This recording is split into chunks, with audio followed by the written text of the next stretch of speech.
When people hear the word assassin, they picture a shadow on a rooftop, a hidden blade, and a silent death. But few people know the story of the man who changed the very soul of the assassin order. His name was Altair. Once, he was the greatest killer of his time, fast, precise, fearless. But his own pride almost destroyed everything, himself and the people he served. This is the story of how one man went from an arrogant killer to a wise leader who changed the assassin order forever. The Brotherhood of Assassins had existed for hundreds of years, hidden in the shadow of wars, hidden in the shadow of history.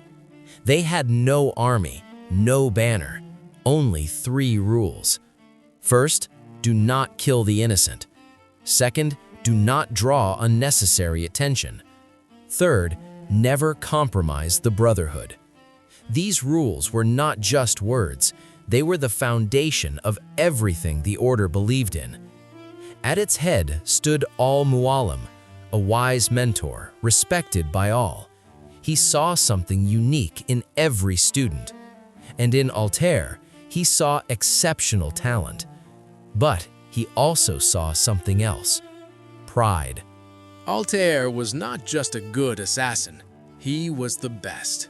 From childhood, he surpassed everyone, faster, sharper, bolder, and gradually, that became his problem.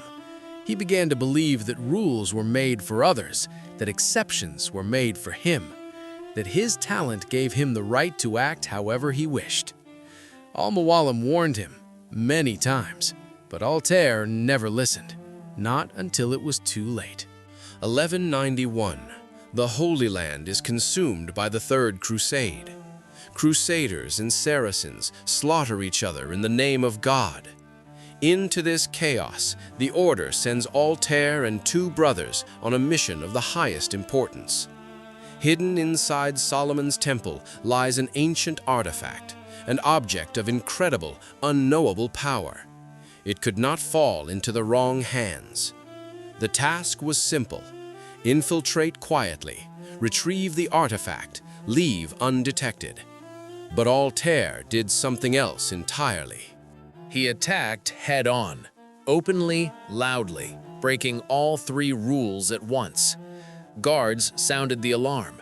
One brother was killed, another barely survived.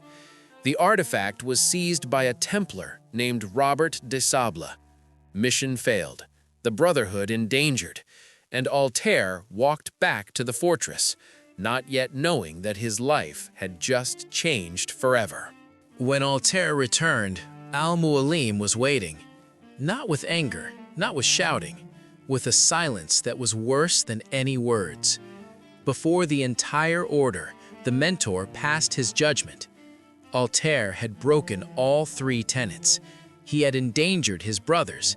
He had failed the mission. He had put the entire Brotherhood at risk.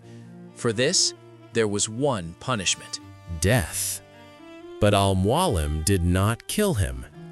Instead, he did something else.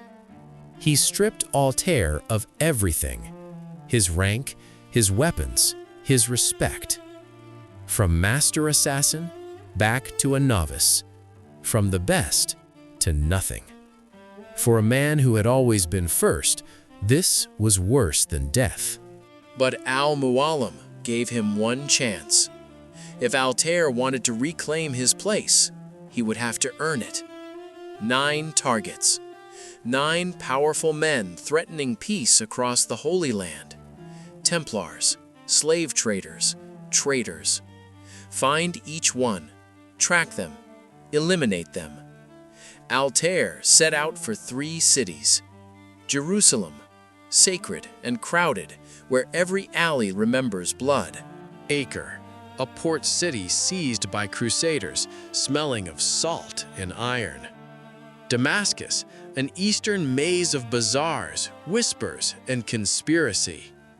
In each city, a new target, and behind each target, a story. The kills came one after another, but something felt wrong. His dying targets looked up at him, and said strange things. One claimed he had been trying to end the war. Another said his work had saved people from famine.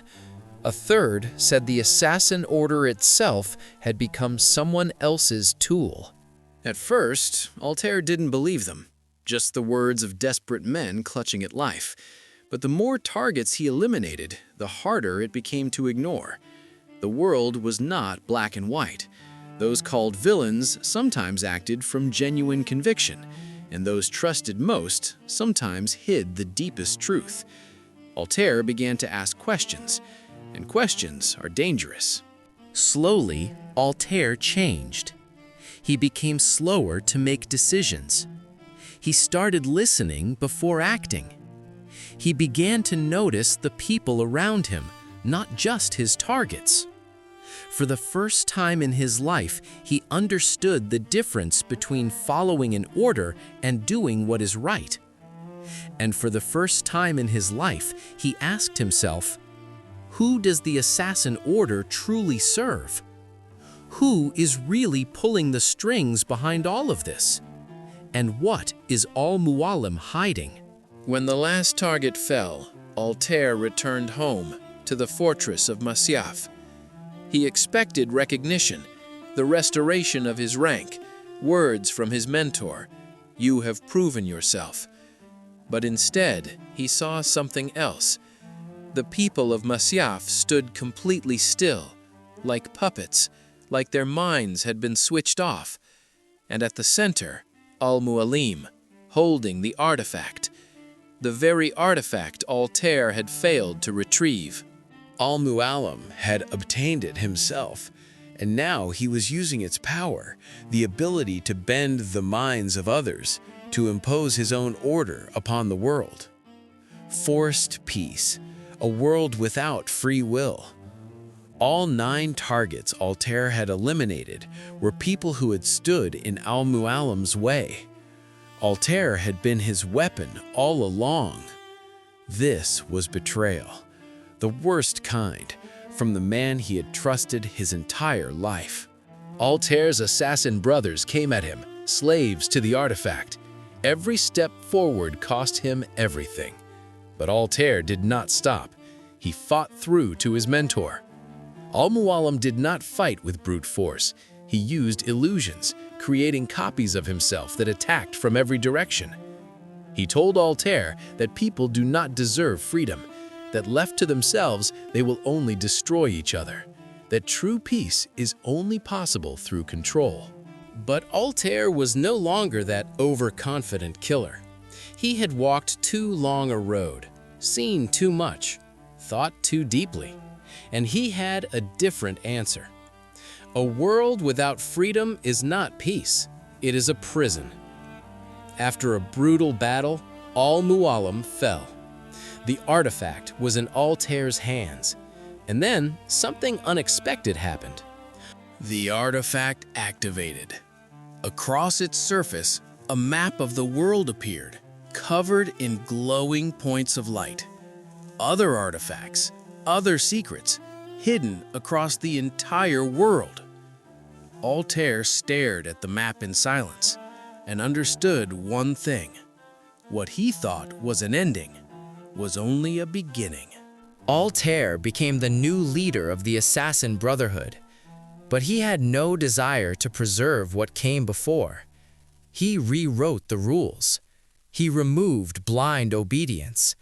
He added one new requirement: think for yourself. The order that once created obedient killers began to create something different, guardians of freedom who could think, all because of one man who once fell as low as a person can fall and found in that fall a reason to change. Assassin's Creed is not a story about the Crusades, not a story about religion or politics. It is a story about pride that blinds, about trust that gets betrayed, about freedom that is worth fighting for. Nothing is true. Everything is permitted. But that does not mean you can do whatever you want. It means think for yourself. Do not follow blindly. not anyone.